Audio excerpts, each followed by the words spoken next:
Good morning all student. आज हम कक्षा 11वीं का 5वां चैप्टर आंकड़ों का प्रस्तुतिकरण प्रेजेंटेशन ऑफ डाटा, जिसमें हम पाठ्य यानी कि टेक्सचुअल प्रेजेंटेशन कर चुके थे।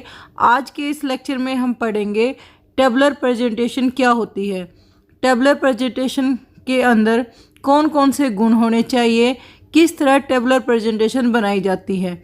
साथ में हम देखेंगे टेबलर प्रेजेंटेशन बनाते हुए हमें किन बातों का ध्यान रखना चाहिए। तो चलो आज का लेक्चर शुरू करते हैं। आंकड़ों को प्रस्तुत करने के बहुत सारे मेथड होते हैं। आंकड़ों के प्रस्तुतिकरण के कई प्रकार होते हैं, जिनमें से 3 लोकप्रिय हैं।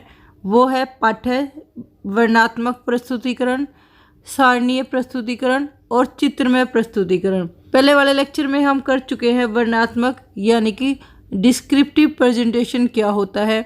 आज के इस लेक्चर में हम देखेंगे कि टेबलर प्रेजेंटेशन क्या होती है, और आने वाली वीडियो में हम कवर करेंगे कि डायग्रामेटिकल प्रेजेंटेशन क्या होती है। तो सबसे पहले हम देख लेते हैं टेबलर प्रेजेंटेशन किसे कहते हैं। टेबलर प्रेजेंटेशन किसी भी डाटा को, किसी भी आंकड़े को कॉलम और पंक्तियों के रूप में व्यवस्थित करने का ढंग है। एक सांख्यिकीय सारणी आंकड़ों का कॉलम या जिसको हम बोलते हैं स्तंभों तथा पंक्तियों के रूप में व्यवस्थित संगठन है। जब हम बात करते हैं कॉलम की, तो कॉलम का मतलब होता है कोई भी रेखा जो ऊपर से नीचे की तरफ हो, जिसको हम स्तंभ या कॉलम कहते हैं, और कोई रेखा जो बाएं से दाएं की तरफ हो उसे हम रो कहते हैं। कॉलम वर्टिकल होते हैं जबकि रो हॉरिजेंटल होते हैं। जैसे डायग्राम हम बनाते हैं तो जो ऊपर से नीचे की लाइन होती है वो कॉलम टाइप में होती है, और जो बाएं से दाएं होती है उसको हम रो बोलते हैं, जिसको हम हॉरिजेंटल भी बोलते हैं। सारणीयन आंकड़ों को सारणी के रूप में प्रस्तुत करने की विधि है। Tabulation is process of presenting data in the form of a table. अब हम देखते हैं component of a table. Table के अंदर जब भी हम टेबल बनाते हैं तो उसके अंदर कौन कौन से तत्व होने ज़रूरी हैं। तो सबसे जो ज़रूरी है वो होता है टेबल नंबर, सारणी की संख्या। जब भी हम किसी टेबल को बना रहे हैं तो हम उसको किसी नाम से डिनोट करते हैं, जैसे 1 2 3 4। सेकंड, शीर्षक। एक तालिका के अंदर, एक सारणी के अंदर शीर्षक होना अति आवश्यक है। शीर्षक का मतलब है कि वो टेबल किस चीज़ को प्रेजेंट कर रही है। जब भी हम टाइटल लिखते हैं तो वो मोटे अक्षरों में लिखा जाना ज़रूरी है, ताकि उसे आसानी से समझा जा सके और ध्यान आकर्षित हो सके। टाइटल छोटा, सरल और स्पष्ट होना चाहिए। हेड नोट, ये भी इम्पोर्टेंट कंपोनेंट होता है किसी भी टेबल का। हेड नोट तभी दिया जाता है जब टाइटल किसी भी उद्देश्य को सही तरह प्रेजेंट नहीं कर रहा। यदि शीर्षक से पूरी सूचना प्रकट नहीं होती है तो उसके तुरंत नीचे शीर्ष टिप्पणी, जिसको हम हेड नोट कहते हैं, हेड नोट दी जाती है। यह एक अतिरिक्त सूचना है जो टेबल को समझने में मदद करती है। जैसे अगर टेबल अनाज के उत्पादन के बारे में बता रही है तो हम हेड नोट में लिख सकते हैं कि जो अनाज है वो लाख टन में हो रहा है। फोर्थ, पंक्ति शीर्षक। पंक्ति शीर्षक नाम से ही पता लग रहा है, रो के शीर्षक को रिप्रेजेंट करने के लिए हम पंक्ति शीर्षक का प्रयोग करते हैं। उपशीर्षक, जिसको हम कैप्शन बोलते हैं, वो कॉलम के शीर्षक को रिप्रेजेंट करता है। कैप्शन से पता चलता है कि कॉलम में कौन कौन से आंकड़े दिखाए गए हैं, जिसको हम उपशीर्षक भी कहते हैं। उपशीर्षक के अंदर अन्य शीर्षक भी हो सकते हैं, जैसे विद्यार्थियों वाले उपशीर्षकों को हम लड़कों या लड़कियों से डिनोट कर सकते हैं। सबसे इम्पोर्टेंट पॉइंट, अक्षेत्र या क्लेवर, जिसको हम बॉडी या फील्ड बोलते हैं, ये सारणी का सबसे महत्वपूर्ण भाग है जिसमें सारी इंफॉर्मेशन दी गई है। उसी को हम उस टेबल की फील्ड या बॉडी बोलते हैं। किसी भी टेबल के अक्षेत्र में जो भी आंकड़े होते हैं उनको अलग अलग कॉलम या पंक्ति जो भी बनाई गई है उसमें अलग अलग से लिखा जाता है। इसी को हम फील्ड या अक्षेत्र कहते हैं।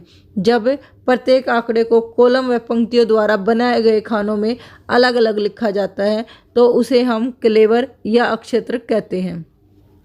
अब आ जाता है फुटनोट्स। फुटनोट्स जिसको हम टिप्पणी बोलते हैं। जो फुटनोट्स होते हैं वो टेबल के नीचे लिखा जाता है। जो भी टेबल रिप्रेजेंट कर रही है उसके बारे में अगर हम टिप्पणी देना चाहते हैं, अगर आंकड़े स्पष्ट नहीं है तो उसे हम फुटनोट बोलते हैं। फुटनोट को आप स्टार लगाकर भी दिखा सकते हो या नोट लिखकर भी शो कर सकते हो कि ये टेबल किसके बारे में शो कर रही है। फुटनोट तभी लिखे जाते हैं जब आंकड़े या सूचना स्पष्ट न हो।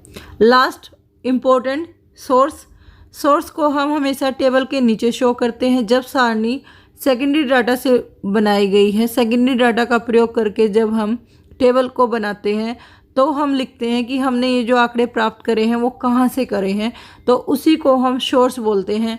सोर्स के विषय में पूरी जानकारी दी जानी चाहिए जिसमें हम उसका नाम लिखते हैं, प्रकाशन ईयर यानी कि जो भी डाटा हमने लिया है वो कब पब्लिश हुआ था, पेज नंबर क्या है, पब्लिकेशन आदि सब के बारे में हम इंफॉर्मेशन देते हैं।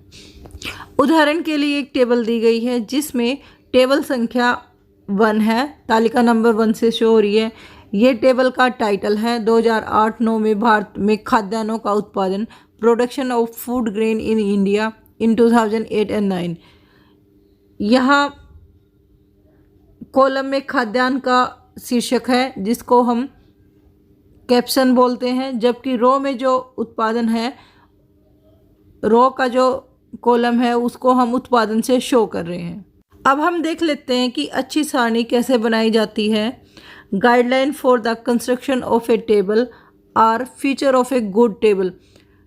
एक अच्छी सारणी के अंदर कौन कौन सी विशेषताएं होती हैं। अच्छी सारणी बनाते हुए हमें किन किन बातों का ध्यान रखना चाहिए।